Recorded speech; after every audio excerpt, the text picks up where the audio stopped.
I really became enamored with art spaces in general as places for experimentation, as places to translate social science data for different kinds of audiences.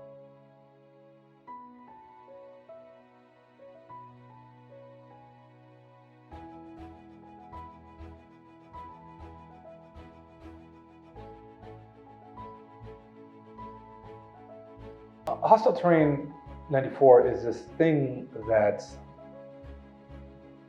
I think, number one, every show, every exhibition is different. We got the idea of how could we translate basically an Excel spreadsheet into a visual graphic that would convey the fact that all of these people had died in the desert.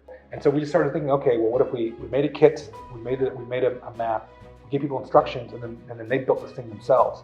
And also just providing a space where people can answer questions or ask questions and have someone there who can actually answer them. I think that's always really important because a lot of folks come to this with not very much knowledge about the subject matter, and so being able to support them and answer as many questions as possible, I think is always really helpful. Everyone comes to it from a different perspective, and we hope that that each one of those perspectives is shown respect and people are able to engage with this in different ways. It's this thing that as difficult and I think as dark as the subject matter can be, there's often these moments too of